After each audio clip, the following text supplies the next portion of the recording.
Hey guys, this is Danny, and this is MinMax Ranger. MinMax Ranger stores minimum and maximum values and a minimum and maximum range for any CC, and then recalls them in certain ways. So I'm using different MIDI channels to input and output on a particular CC, the minimum and maximum range and value. And then you use channel 1 to actually control. So the reason for doing this is that control always goes from 0 to 100. And that means that you can dynamically change the other things in a set, whether you're using loopy sliders or a hardware controller. You can basically set the min and max ranges for a particular CC and always control it from 0 to 100. As you'll see, CC 6, 7, 8, 9, 10, and 11 are outputting exactly the same ranges right now because the value is 0 and max value is 127. Same with the range 0 and 127.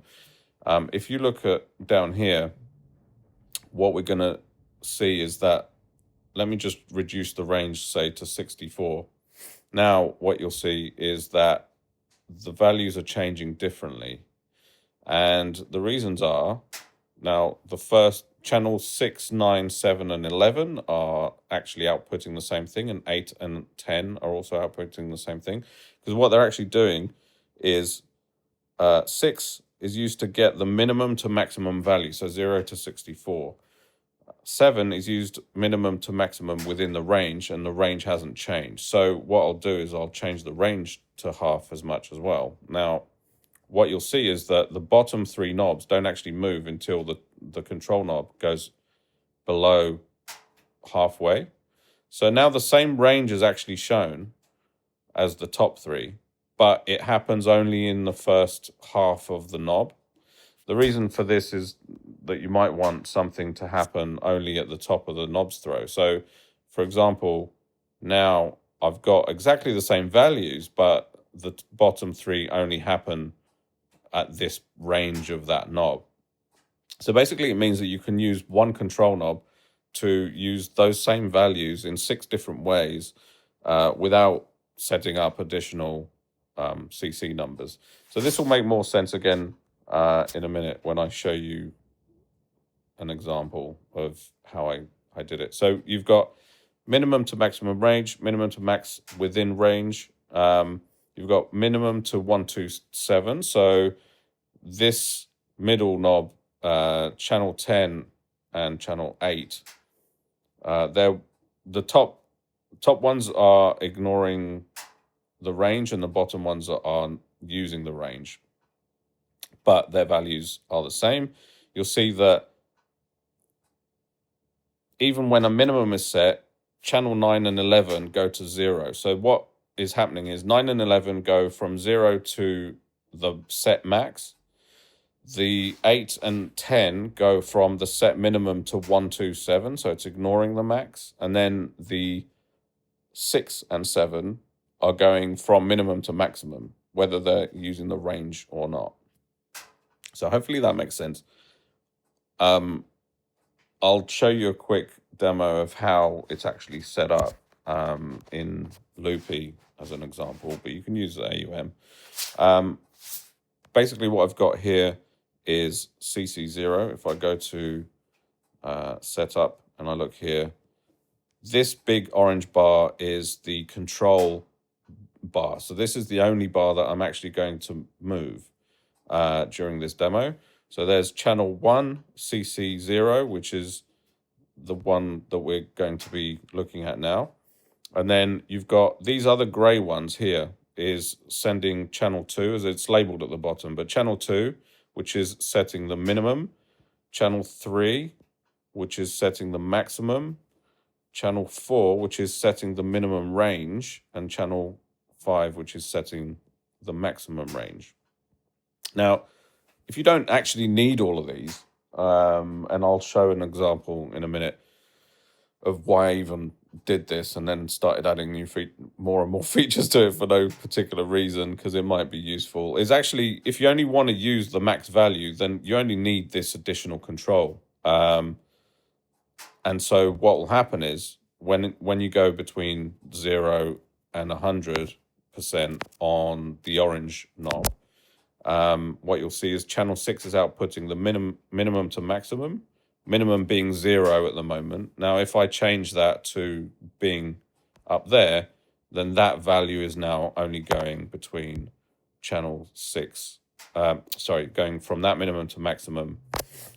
Just quickly, the way that's working is that you MIDI learn the actual things you want to control, and then you just output the channel that you want that control to be. So this is channel 6, which is getting the minimum to maximum value. And this is channel 7, which is getting, let's see, it's getting the minimum to maximum value, but within the range. So at the moment, they're the same. But again, if I move this up here, as you might recall, these are setting the range of the knob's throw. So if I put that there, then as I pass, nothing's going to change until I pass through here, then the purple moves and then it stops moving. So basically, this is setting the range where the knob is actually doing the change. And all of this is only using one CC value, which is CC0 at the moment. So it's just outputting on different channels. So the reason this is kind of useful is that this is a way that you can use to set up like a one knob type setup. Like if you look at my YouTube channel, I've got a video on setting up one knobs using graphical displays in Drambo, which is great. It's like more control than you have here, but this is way easier to set up. And if you actually only need a maximum value, then just put the maximum control. And if you only need a minimum value, put the minimum control. But what this basically means is that I've got 3 different CCs. This is CC0, CC1, and CC2, purple, blue, and green. And because I've got controls for each one, now this isn't necessarily how I'd lay it out if I was using it properly. But basically what I can do is say that I want the CC0 to go from 0 to 100, but only when I move it at the top. And then I want the blue one to move from, let's say, I don't know, there to there, but only, well, no, let's go 0 to 100, but only in that area. And then I want this to only work in this area. So now I've got this knob. I don't know why it keeps stopping early. That could be something to do with the fact that I've got a plaster on my finger. I don't know. Oh, it's not quite reaching 100 for some reason. Now, whenever you move a control, this isn't updated because I didn't want, it's not updated visually because I didn't want it just constantly using processing power to update visually. So if you press the shift key, it will go to the last received CC. So in this case, that's not going to do anything. But if I go back to here, if I change that, now it's changing CC0. If I press shift, you'll go to the current values of CC0. So if I update that, see, now I've set that to 49, set this max. Let's just change these values. And then when I press shift, you see that the values in Mosaic are updated, so you can actually see them. So you can actually set it in Mosaic, but that won't actually update it won't update, it will still work as a control, but it won't update visually the min and max sort of controllers. So you need to set those up. It's better to just set this up easily in the script. So anyway, hopefully that was kind of made sense. Let me know if you have any questions, but basically, yeah, you can set any number of ranges. So this is just setting up one controller to do a bunch of different things.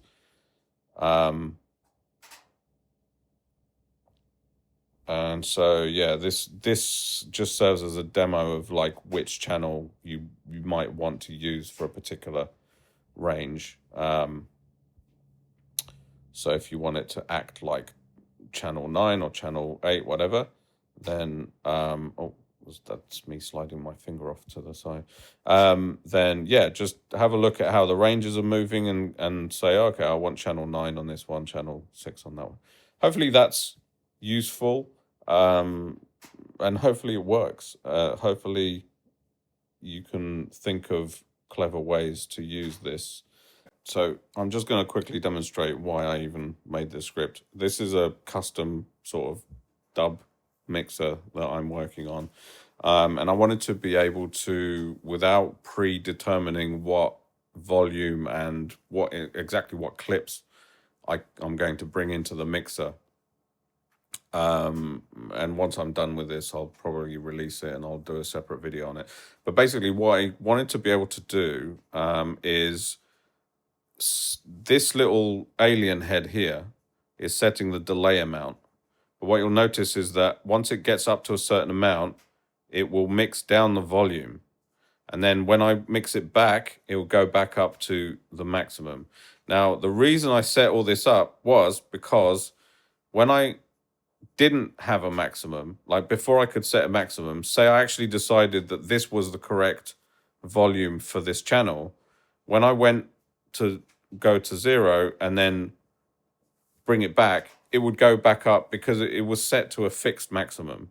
To use Loopy's own functions to do this, you have to then set this knob to actually go back to a specific value when you release it. Same thing here. Whereas what I actually wanted it to do was only go back up to my mixed value. So once I change this and decide how loud I want the track to be, then I can match this to it. And then from then on, the maximum is always going to go to that. The reason it just didn't work is if your actual value is outside those ranges, then it doesn't actually change it. So you just need to make sure that it's between the min and max, and then everything else works. So I've got this little knob at the bottom which does the min to max, but I've also got direct control over the knob if I need to. And that means that I can do some interesting stuff with this. So you may not hear my voice, so I'm going to not talk while I'm just demonstrating something. Let's see how this works.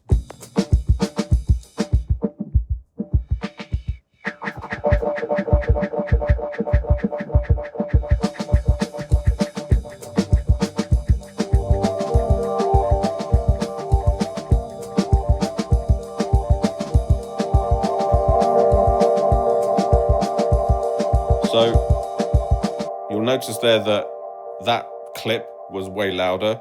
So I set a maximum and then I can just bring it back, boop, and it goes to the actual maximum.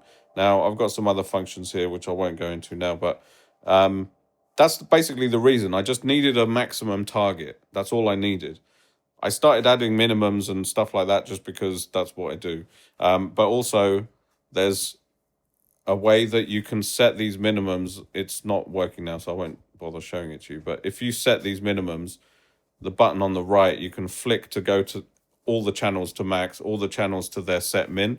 So then you can tell certain channels to just turn off, certain channels to just reduce to a certain value. And you can use all of this with Loopy's built-in quantize features. So you can actually make it ease down its volume over time or within a certain quantized range rather than instantly, which is really cool. But anyway, that's kind of the reason why I set this up, but you may use it for something completely different. And if you do, please let me know. You can tag me or comment or whatever, and just let me know how you end up using this, because there's lots of different ways to use it, ways I've probably not even thought of yet. So good luck, have fun, like, subscribe, and maybe buy me a coffee if you find it handy, and I'll see you around. Let me know if you have any questions. Cheers.